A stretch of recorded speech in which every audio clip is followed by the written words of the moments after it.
Locked on Longhorns, the show. Jonathan Davis, your host. We are getting closer and closer to the Red River Shootout. And I got another exceptional guest for you, my boy Preston Gant, host of the PG show and resident Sooner fan. Preston, I got to ask you, y'all told me y'all upgraded, man, when y'all got rid of Lincoln Riley. And y'all told me y'all upgraded with Jeff Lebby and Dylan Gabriel over Caleb Williams and Brent Venables over Lincoln Riley. And thus far in the Brent Venables era, Oklahoma is 3-2, unranked, and 0-2 in conference play. So before we talk about Jeff Lebby and Brent Venables specifically, I have to ask, what is the pulse of the Sooner fan base right now? Because I know this is not what a lot of y'all are used to by any means.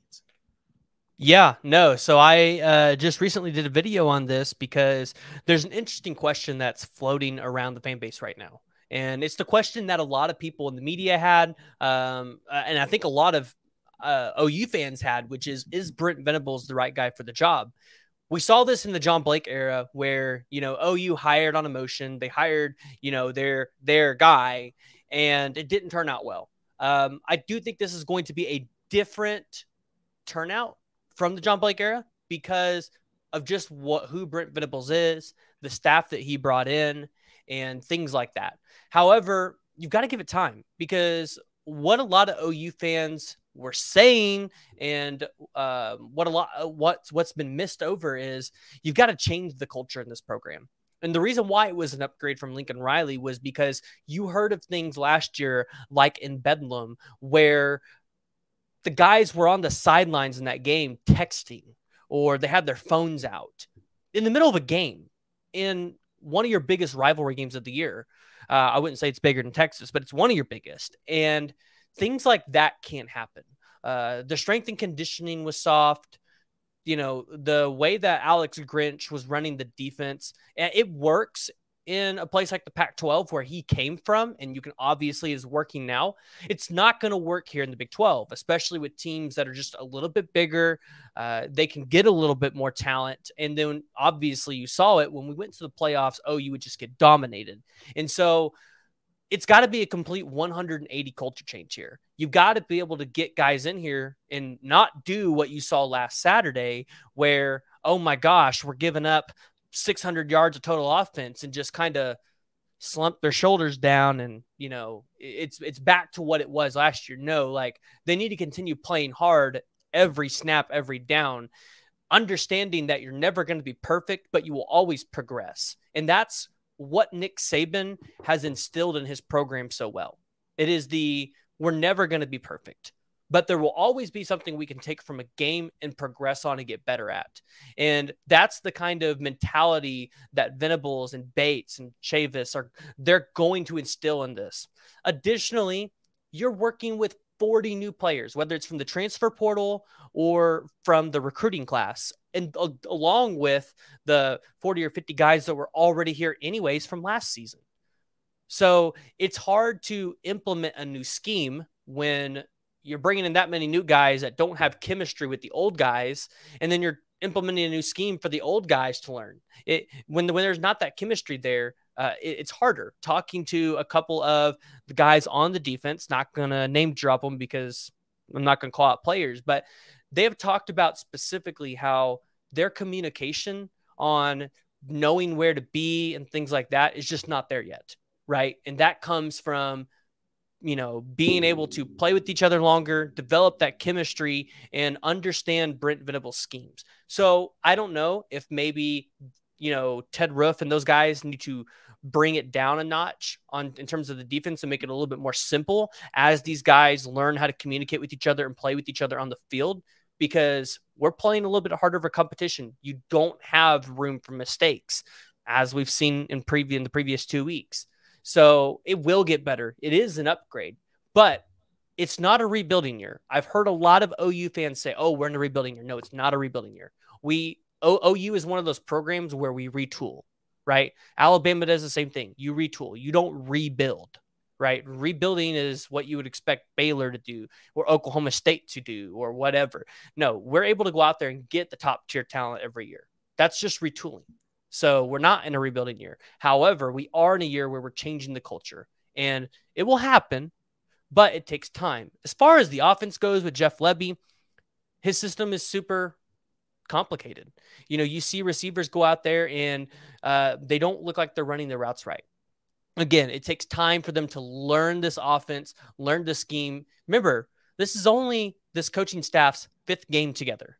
So, and with these players, you can look great in practice all day long in your spring games, but it's completely different when you're playing against somebody on the other side of the field that is there to lay you out, right? It's completely different. So ultimately, these guys just have to build a chemistry together. They need to be able to hit the film room a little bit more, and once they do that, you're going to see an Oklahoma team that is dangerous like they have been in the past on the offensive side of the ball, where they can go down there and score really quickly, but then also they can control time of possession when they need to. Additionally, you're going to see the defense become just as strong as they have been at Clemson.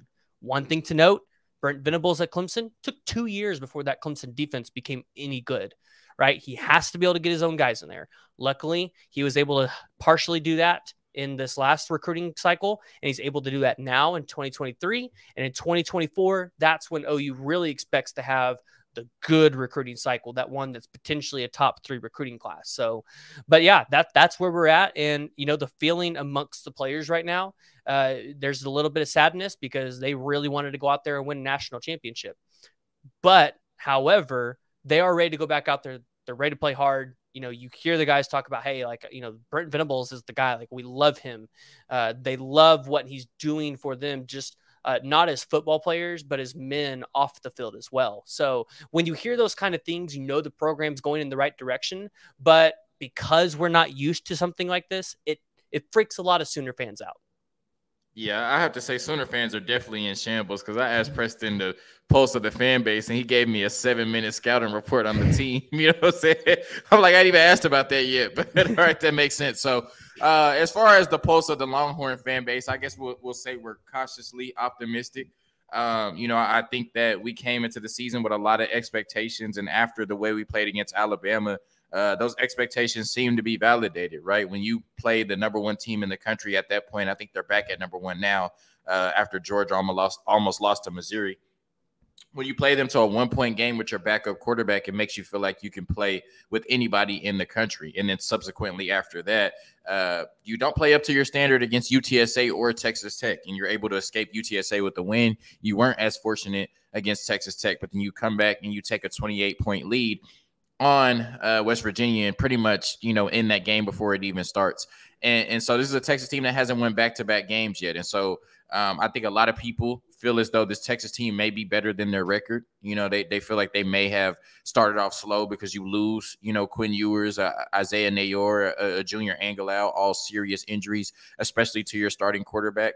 But I still feel like, and I think this Texas team feels as though, although the Texas Tech was a bad loss and there's been a trend as far as blowing double-digit halftime or fourth quarter leads thus far in the Steve Sarkisian era, most Texas fans feel like when Quinn Ewers comes back and is healthy at quarterback for the Longhorns, then they should still be one of the favorites. Although the Big 12 is looking better than most people thought, they should still be one of the 2 teams that ends up in the Big 12 championship game in December in Arlington. Preston, I'm going to ask you, what are your honest thoughts? I know you kind of already talked about it, but how would you grade?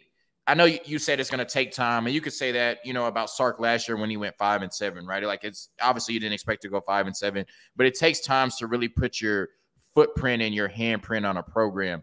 But through 5 games, it hasn't looked great. So how would you grade Jeff Lebby and Brent Venables through the first 5 games of the season?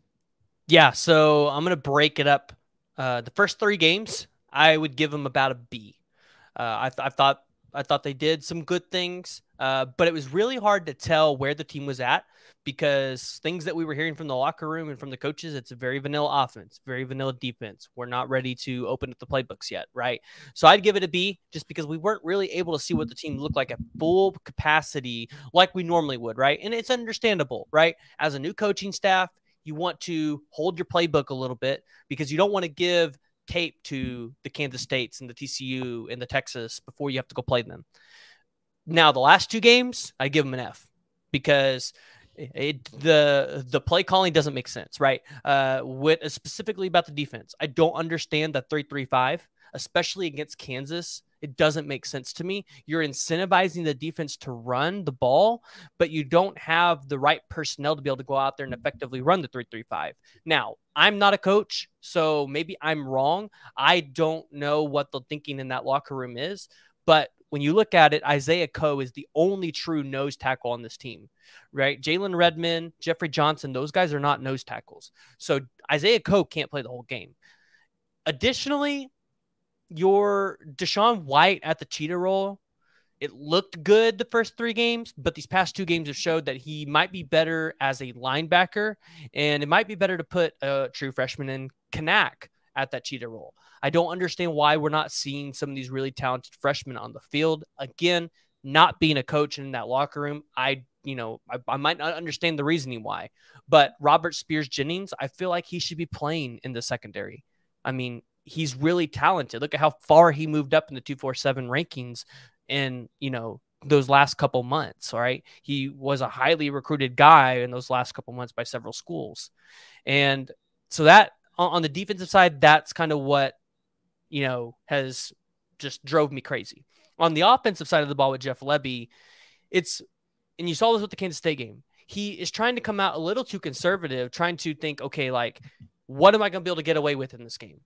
And it's like, no, start out high. Go hit Marvin Mims and Theo Weiss and those guys for those passes. Take the deep shots. Instead, they're just wanting to run it on first, second, and third down, or run it on first and second, and then maybe throw a longer pass to Drake Stoops, which I'm like, that's so predictable. Anybody can predict that. So I didn't understand the slow starts, because when you get off to a slow start and somebody else gets that opportunity to get ahead of you, all of a sudden, they gain momentum. And I felt like that hurt us a lot.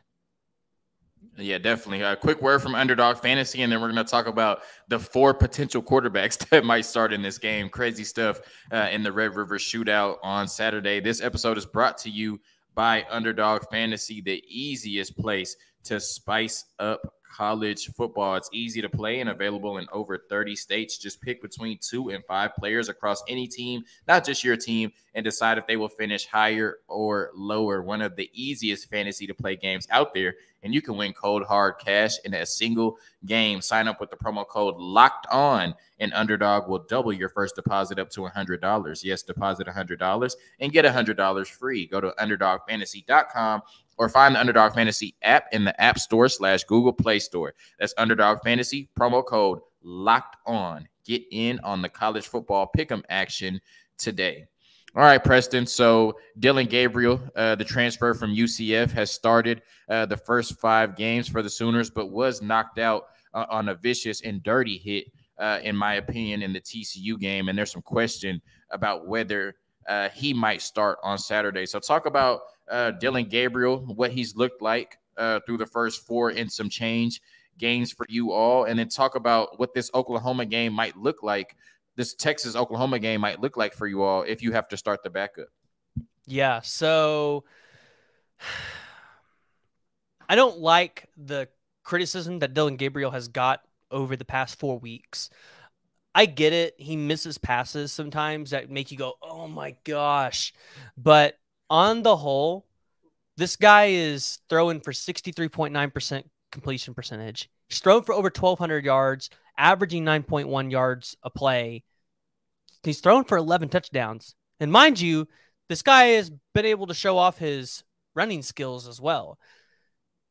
I think OU fans are so tied up in the athletes that we've had in the past, whether it's Baker Mayfield or Kyler Murray or Jalen Hurts or Caleb Williams. I think you could even put Spencer Rattler in there just because of the arm that he had. And maybe if he had a really good offensive line in front of him, which he still does not have in South Carolina, you could have seen that man do really special things here in Oklahoma.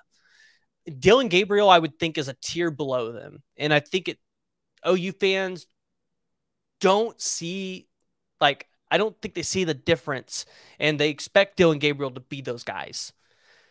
And it's going to impact this team a lot because Dillon Gabriel is from Jeff Lebby's offense. Jeff Lebby created Dillon Gabriel to who he was in 2019 and 2020, right? To throw for over 3,500 yards a season, throw for 29 and 29 touchdowns in 2019 and 32 in 2020, right? The only thing that this man didn't have at UCF was an offensive line. And he has a little bit better of an offensive line here. That was my concern going into the season was, hey, if the offensive line can protect Dillon Gabriel, then you're going to have a very, very serviceable quarterback. Not saying he's going to be those guys here at Oklahoma that have been a tier 1 quarterback, but he might be scratching that surface.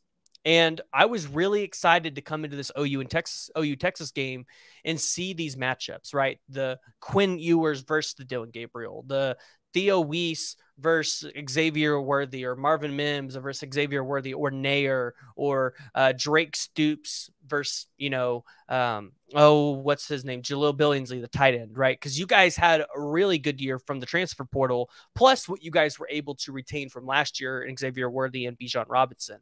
I was really excited for this matchup because Texas has up and down the board the athletes to go compete at a really high level every single year. And we saw that against Alabama, which this is my note on this is, OU and Texas are very similar in this way.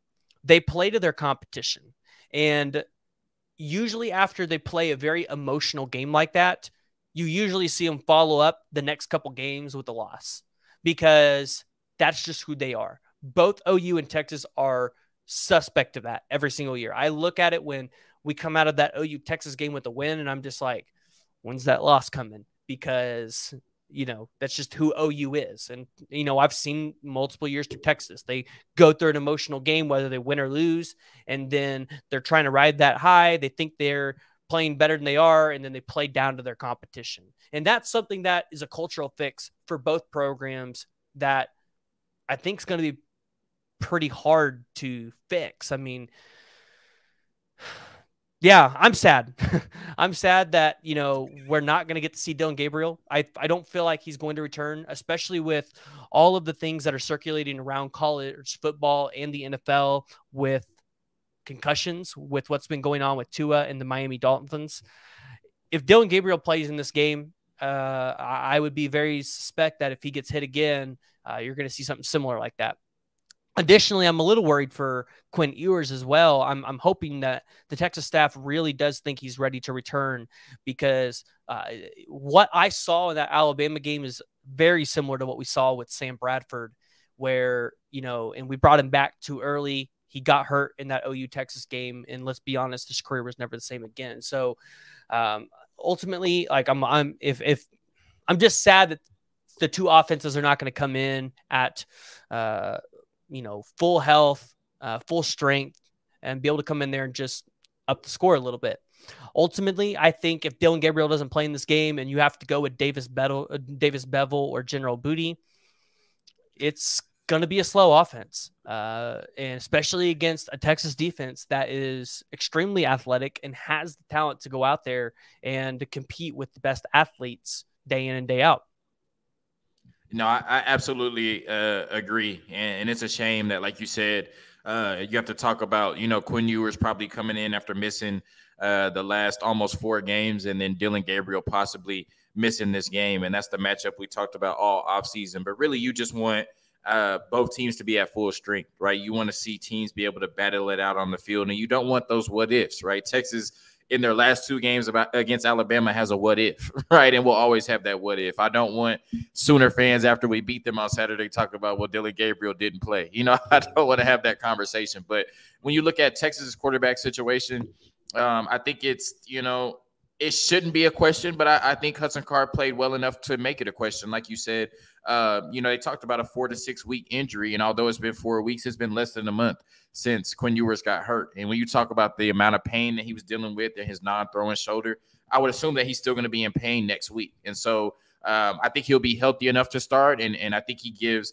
Texas the best chance to win short-term and long-term.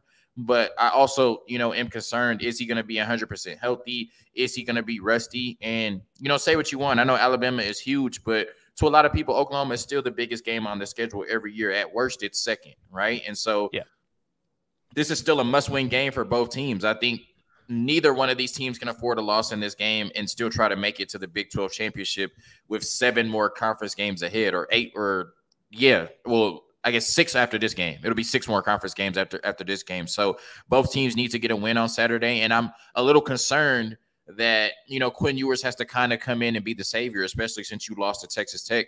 Quinn Ewers has to come in the second biggest game of the season after, being out for 3-4 games and beat an Oklahoma team, which, although they're reeling, it's still Oklahoma, Texas. They're going to come to play. And then Hudson Card, although Quinn Ewers is just objectively a better quarterback than Hudson Card is coming off of the best game of his career as a Longhorn, and he's gotten better each week. And offense is so much about rhythm and timing, and you'd be a fool to say that Hudson Card doesn't have better rhythm and timing right now than Quinn Ewers, who has yet to play a full football game in college. So I think that's a very interesting decision for Steve Sarkisian, especially the way that Hudson Card played against West Virginia. I think that Quinn Ewers will start, and he should start. But I definitely have some concerns about him still being hurt. One, with that injury that was expected to be 4 to 6 weeks, and it's been less than a month since it happened. And 2, I have some concerns that he's going to be a little rusty, and there's going to be some timing and some chemistry issues with some receivers he hasn't really thrown to at a large capacity since before September 10th in the Alabama game.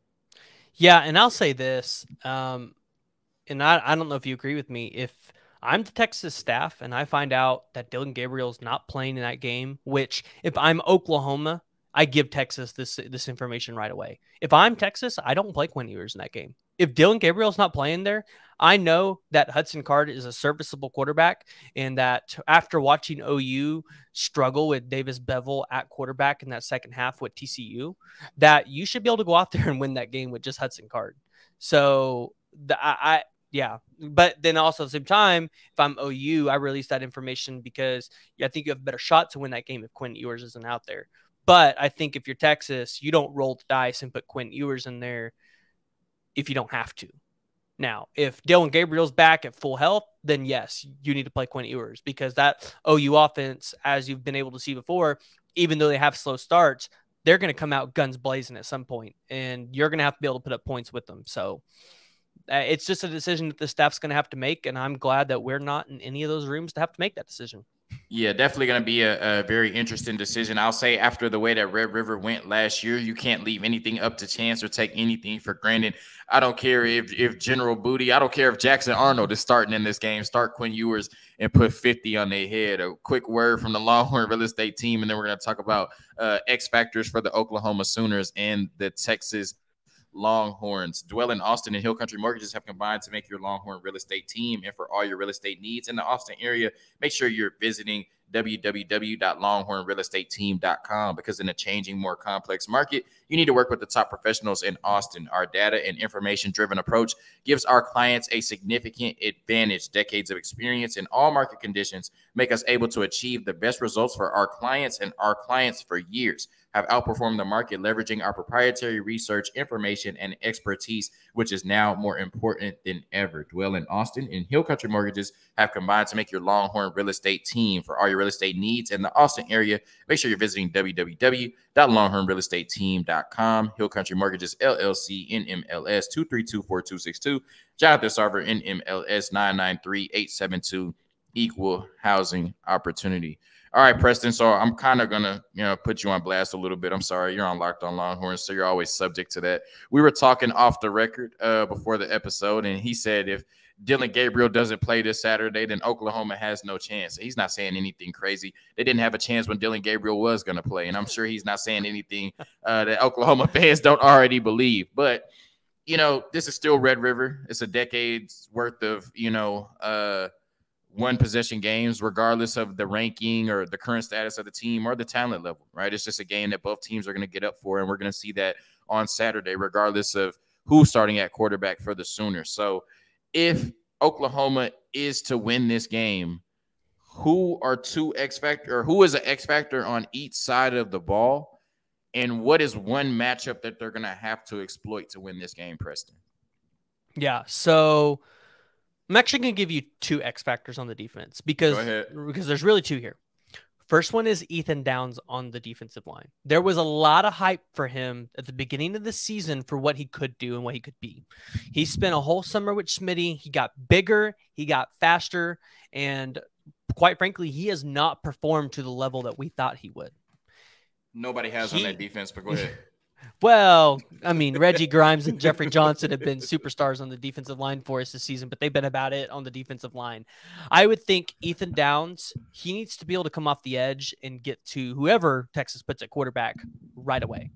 And he needs to make his presence known. Additionally, Danny Stutzman wants to be a leader on this offense, and he is the second in leading tackles for this team, if I remember correctly. He has got to make a huge impact in this game, and he's got to be able to step up and be able to put people in the right position and overall just make his tackles a little better. I know he missed a couple tackles, and it's frustrated a lot of people because we saw such great things from him in the first 3 games. But those 2 guys, if they play well, this Oklahoma defense is going to come together. And if they play well, you're potentially going to see Texas struggle in terms of moving the ball, right? You're going to see a suffocating defense like we'd seen the first 3 games. You're not going to see Bijan Robinson break out for huge gains. He might get 1 or 2, but he's not going to be getting those 20-yard runs like some of the other teams have. Those 2 guys, I feel like, are crucial pieces to our defense because the seniors know what they need to do.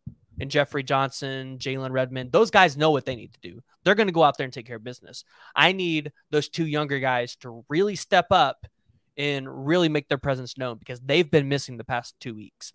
Additionally, on the offensive side of the ball, if Dylan Gabriel plays, he's the biggest X factor. And I'm going to put an if there. If he plays, he's the biggest X factor because he's going to be able to have the opportunity. We've seen it before, in those actually for the past 5 weeks. He can make NFL style throws. He can put the ball to Marvin Mims where Marvin Mims needs it. But he does have a tendency to overthrow his receivers. Some of that's chemistry. Now, let's just play the hypothetical factor he doesn't play. Your biggest X factor is going to be Eric Gray, right? Is Eric Gray going to be able to pound the ball on that Texas defensive line, keep time of possession in Oklahoma's hands, right? That's going to be the key here. If Oklahoma can control time of possession, they can slow the offensive possessions for Texas Downs, and they can get some scores up, then Oklahoma's in good shape, right? I don't think they still might not win, but they can keep it really close. They're not going to get blown out. And now there is a chance they could win if they do that. But if the offense plays really well and the defense plays well, Texas just doesn't have a shot because that defense we've seen this year can be suffocating. But if the defense is playing mediocre and Eric Gray's out there controlling the time of possession, we're going to be good. Yeah. All right. And what's one matchup you think Oklahoma has to exploit against Texas to win this game? Shoot, I would expect Bowman to be back in this game. He just got hit in the quad on that kickoff return last week, and I think the staff was being just a little bit more cautious, so not putting him back in. He was walking around doing a lot of things on the sideline that game. Bowman on Worthy. That's going to be your matchup. You cannot let Worthy kill you like we did last year. Bowman or Waddy Washington, whoever they're going to put on him, they have to defend him well. You cannot let that man get out in space.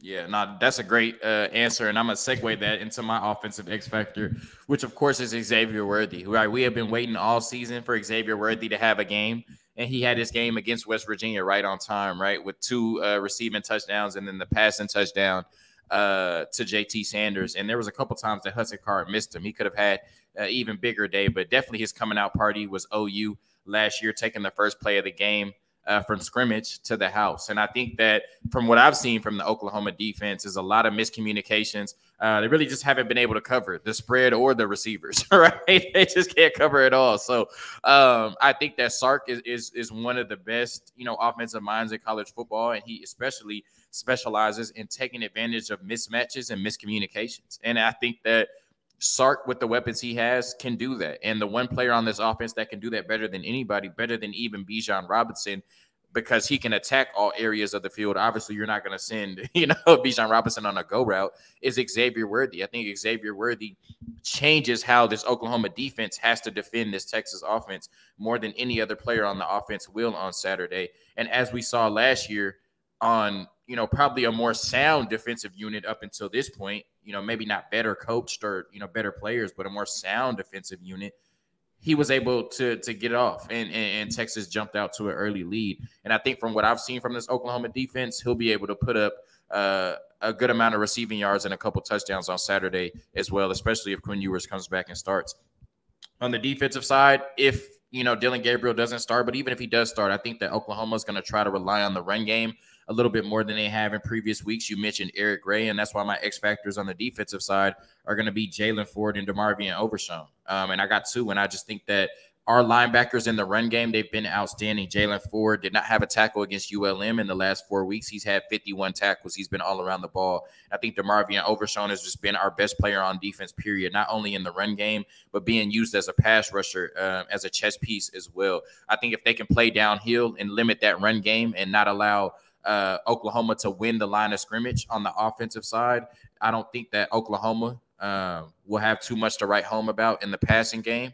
But if you can stop the run game and make Jeff Levy call plays with one arm behind his back, make them throw the ball, especially with a third string quarterback or a second string quarterback, or Dylan Gabriel, who's had to miss time this week dealing with a head injury, then I think Texas is going to be in a good spot to win this game. And as far as the matchup that we need to exploit, I talked about it with Xavier Worthy. That secondary has not looked great this year covering anybody, and they had receivers, running backs, and quarterbacks at TCU running free all over that defense. Sark has the mind and the skill set as a play caller and the offensive mind to put his players in the position to do the same thing. And Texas has better athletes and better players at the skill positions than TCU does. And if Quinn Ewers comes back, they have a better quarterback than TCU does. So I would expect Sark to be able to do some of the same things that TCU did, although Brent Venables being a great defensive mind, we'll know he'll clean some of that stuff up, especially in a big rivalry game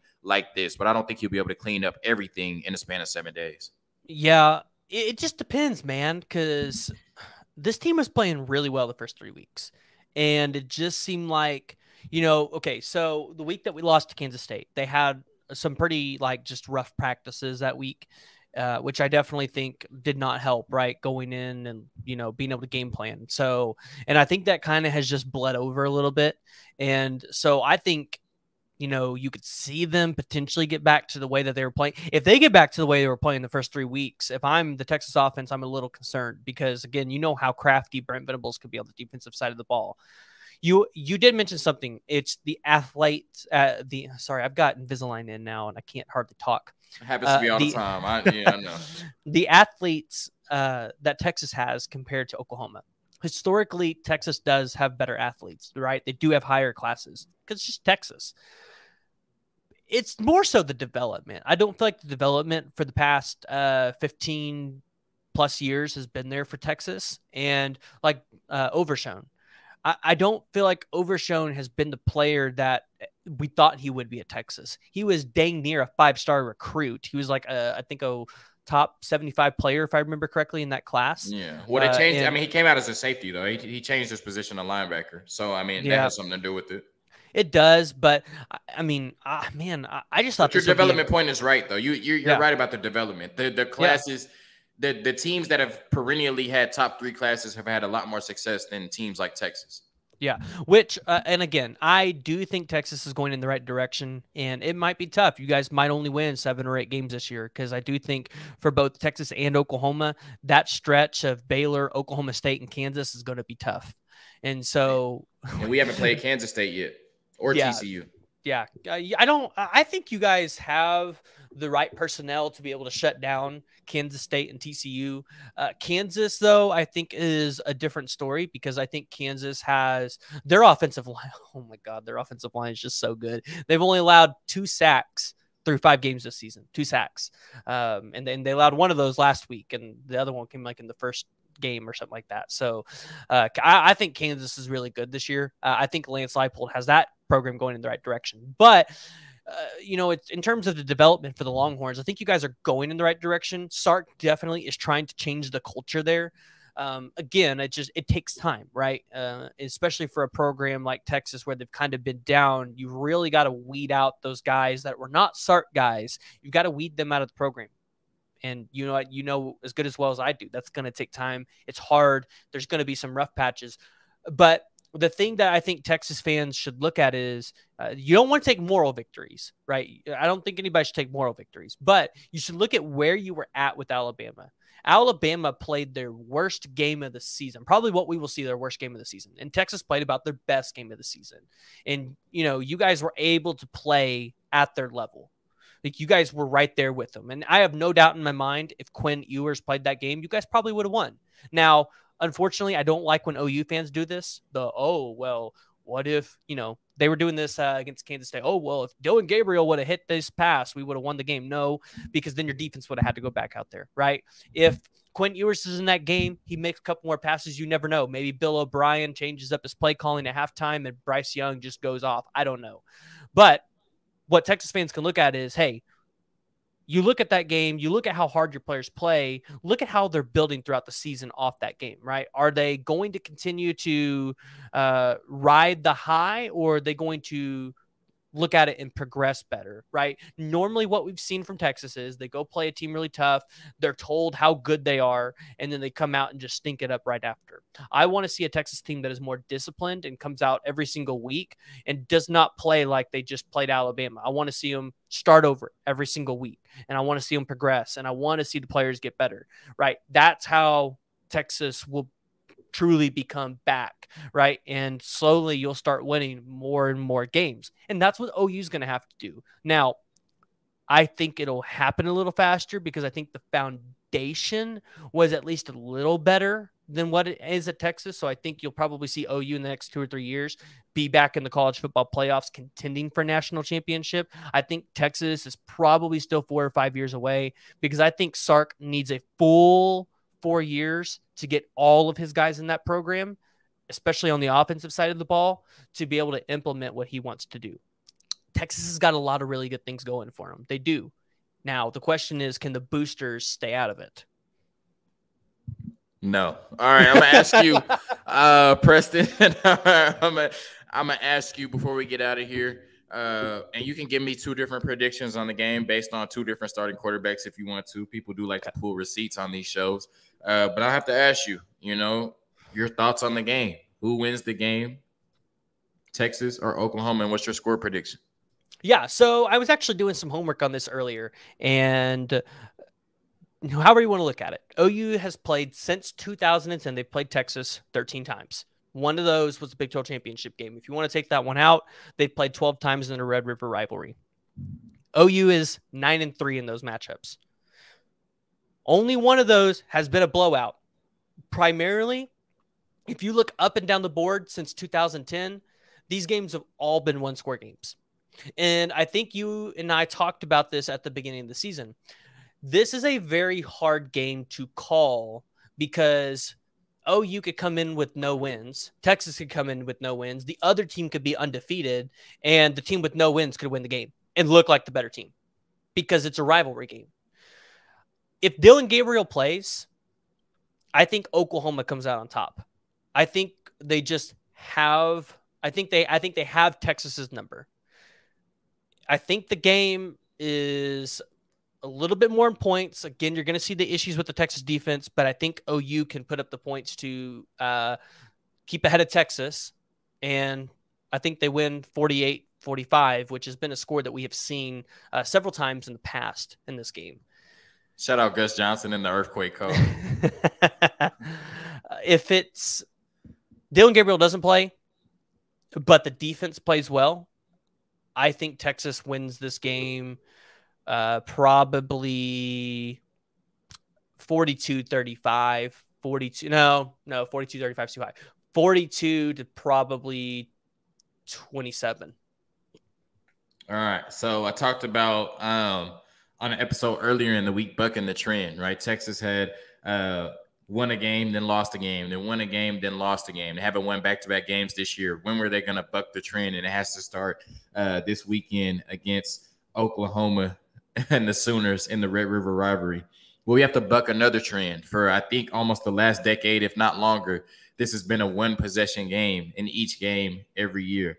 This will be the first time in a long time it will not be a one-possession game. If Dillon Gabriel plays, Texas will win 41-28. If Dillon Gabriel does not play, Texas will win 41-24. So either way, it will be a double-digit game. Look, it's time.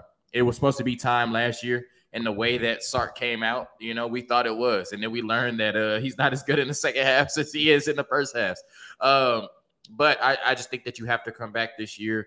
And like plenty of people have said on the show this week and just about Oklahoma, they're wounded right now, right? This is the first time in decades we've seen an Oklahoma team look like this. And although we're not going to get the same effort that they played with against TCU, we're not going to get the same effort that they played with against Kansas State. We're going to bring it to a level that I just think they simply can't match, especially without their starting quarterback. And that's why I think Texas comes out on top in this edition of the Red River Rivalry. And unfortunately, Oklahoma's so down bad, I can't say that we'll see them in the rematch in the Big 12 championship game in December. Preston, I'm really grateful that you came on the show to talk a little bit about the Oklahoma Sooners, the Texas Longhorns, and the Red River Rivalry. But please tell Longhorn Nation, whoever is watching this episode or listening on audio, where they can find you and all of your great work. Yeah, so you guys can find me on Twitter at the PG Show _. I'm really active on Saturdays talking about football. You guys can find me on YouTube, the PG Show, all one word. You guys can find me on Apple, Google, or Spotify at the PG Show, all one word. We're making lots of great content. We just closed our first NIL deal, actually, with one of the OU football players, Jaden Knowles. He is a walk-on running back. He played for us last year. He's been recovering from a knee injury, but he does feel like he's going to be a little more explosive. I'm excited to see him on the field. We are looking at potentially getting more of those, working with a player from the University of Kansas. I'm really excited to break into that one, but we cover all things college football, not just OU. I know you guys might see my background if you're watching on YouTube, but I'm an OU fan. I'm going to talk about them, but I do cover all things college football, and I'm going to be fair. I'm not just going to ride Oklahoma to be this, falsely dominant team every single year like some people do. So.